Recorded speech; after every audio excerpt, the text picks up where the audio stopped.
నమస్తే సార్. ఒకవేళ పెళ్ళైనాక వైఫ్ అండ్ హస్బెండ్ ఒక 2 ఇయర్స్ కంప్లీట్ విడిగా ఉంటే, వెంటనే డివోర్స్ వచ్చేస్తాయంటారా అప్లై చేస్తే?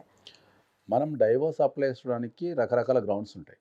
ఎందుకంటే ఒక డైవోర్స్ అప్లై చేసుకోవాలి అంటే మనకు క్రుయాలిటీ గ్రౌండ్ అని, తర్వాత అడల్టరీ గ్రౌండ్ అని అంటే అక్రమ సంబంధం పెట్టుకోవడం గానీ, లేదంటే మనం అన్నట్టు డిజర్షన్ గ్రౌండ్ గానీ, ఇట్లా రకరకాల గ్రౌండ్స్ ఉంటాయి. సో అందరికి ఒక కన్‌ఫ్యూజన్ ఏంది అంటే మనకు ఈ డైవోర్స్ అప్లై చేసుకోవాలంటే ఈ గ్రౌండ్‌లలో డిజర్షన్ గ్రౌండ్ అనేది మనకు ఒక గ్రౌండ్ మెయిన్ గ్రౌండ్ అది.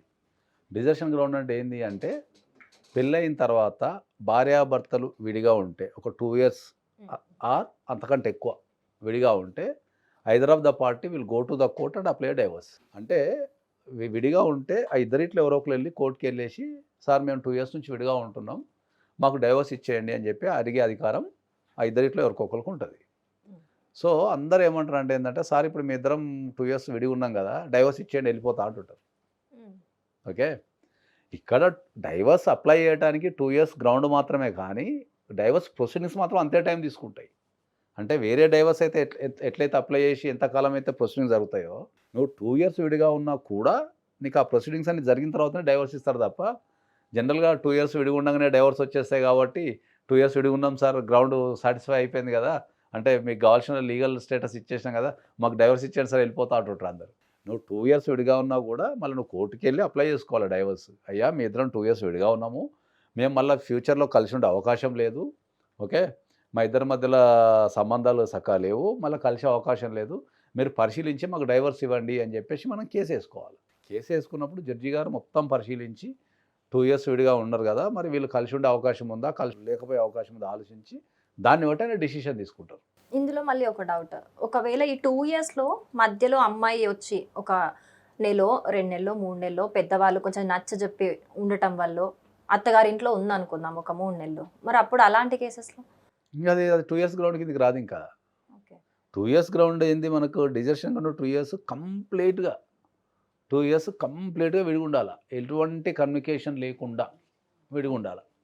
ఓకే. మళ్ళా మధ్యలో కమ్యూనికేషన్ చేసుకుంటా, రోజు మాట్లాడుకుంటా, మళ్ళా అన్నీ చేసుకొని ఖాళీ విడిగుండినంత మాత్రాన మళ్ళీ అది డైవర్స్ గ్రౌండ్ కింద డిజర్షన్ కింద తీసుకోనికి రాదు.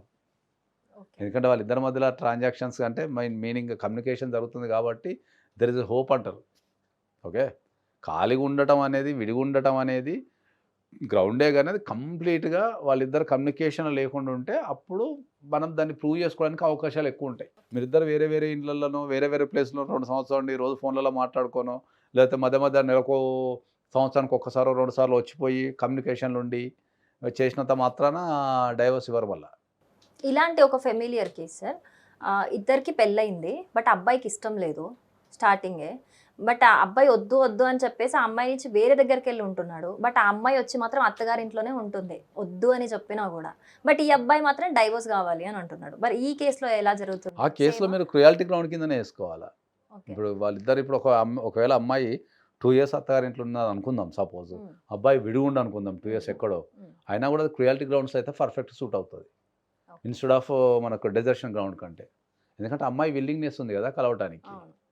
డిజర్షన్ గ్రౌండ్ అనేది ఇద్దరు వ్యక్తులు కంప్లీట్‌గా కమ్యూనికేషన్ లేకుండా ఒక 2 సంవత్సరాలు అంతకంటే ఎక్కువ ఉంటే అది మంచి రిజల్ట్ వచ్చే అవకాశం ఉంటది. ఏదో కామన్‌గా 2 ఇయర్స్ విడిపోయి అప్లై చేసుకుంటే డిజర్షన్ గ్రౌండ్ పనిచేయదు. The okay. Judge has to ఆయన ఆయన ఫీల్ కావాలా. ఓహో! వీళ్ళిద్దరూ 2 సంవత్సరాలు కంప్లీట్‌గా కమ్యూనికేషన్ లేకుండా విడిగున్నారు అంటే వీళ్ళిద్దరూ కలిసే ఛాన్సే లేదు గదా! ఇంకా. ఒక భార్యాభర్తలు కరెక్ట్ ఏజ్‌లో 2 సంవత్సరాలు విడిగున్నారు అంటే వీళ్ళకు కలిసే అవకాశం లేదు గానీ అని ఫీల్ కావాలా. దాన్ని మనం ప్రూవ్ చేయగలగాల. సో, మా ఇద్దరి మధ్యలో 2 ఇయర్స్ ఎటువంటి కమ్యూనికేషన్ లేదు సార్ అని ప్రూవ్ చేయగలగాలి. ఓకే. కొంతమందేందంటే అది విడిగుంటారు. కమ్యూనికేషన్ ఉండరు. కానీ వీళ్ళు డ్యూటీస్ పెర్ఫార్మెన్స్ చేస్తుంటారు. ఒక అట్లాంటి కేసు మా దగ్గర ఒకటుంది. భార్యాభర్తలు విడిగుంటారు. హ్మ్. కమ్యూనికేషన్ లేదు, ఏం లేదు. లేన తర్వాత ఏమైందంటే ఈయన ఇన్సూరెన్స్‌లో ఏదైతే ఈయన పేరున్న ఇన్సూరెన్స్‌లో అమ్మాయి పేరుంది. ఓకే. ఇప్పుడు భర్తకు ఒక ఇన్సూరెన్స్ ఉంటది కదా! ఆఫీస్ నుంచి. హ్మ్. అమ్మాయి పేరుంది. ఓకే. భర్త ఎప్పుడు తీసేయలే ఇన్సూరెన్స్ నుంచి. ఇది తీసేయలే. ఓకే. భార్య హాస్పిటల్‌కెళ్ళి ఇన్సూరెన్స్ క్లెయిమ్ చేసుకుంటుంది. హాస్పిటల్‌కెళ్ళి చెకప్ చేయించుకుంటుంది. తర్వాత మెడిసిన్స్ తీసుకుంటుంది. రెగ్యులర్‌గా హాస్పిటల్‌కెళ్తున్నది. ఒక 2 ఇయర్స్ తర్వాత భర్త ఎళ్లి కోర్ట్‌లో అప్లై చేసుకున్నాడు డైవోర్స్. మేము ఆల్రెడీ 2 ఇయర్స్ నుంచి విడిగున్నాము. మాకు డైవోర్స్ కావాలని. ఇన్ ద ప్రాసెస్‌లో ఏందంటే కొన్ని విషయాలు తేలింది ఏంటంటే, ఆమె ఇన్సూరెన్స్ ఈయన పేరు తీసేయలేదు. ఆమె హాస్పిటల్‌లో క్లెయిమ్ చేసేసుకుంటుంది. ప్లస్ ఆమె పేరు మీద ఒక వెహికల్ ఏదో ఉంది. ఈయన వాడుకుంటున్నాడు. ఆ పేరు ఆమె పేరు మీద ఉంది. సో, అక్కడ జడ్జి ఏం ఫీల్ అయ్యాడంటే, "నువ్వు అక్కడ నీ మనసులో పూర్తిగా మీరు విడిపోయినట్టేం గాదు. సో, నువ్వు ఆమెకి ఇవ్వాల్సిన ఫెసిలిటీస్ అన్నీ ఇచ్చేస్తున్నావు గదా! Okay.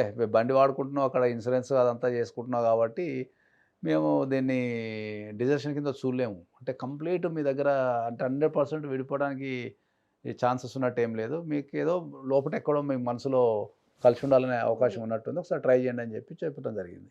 Complete either financially, mentally, physically కంప్లీట్‌గా ఈ దూరంగా ఉండాలి. 3 కట్ చేసుకొని 2 ఇయర్స్ ఉండగలిగితే మీకు డైవోర్స్ వచ్చే అవకాశం ఉంటుంది. ఓకే. Thank you sir.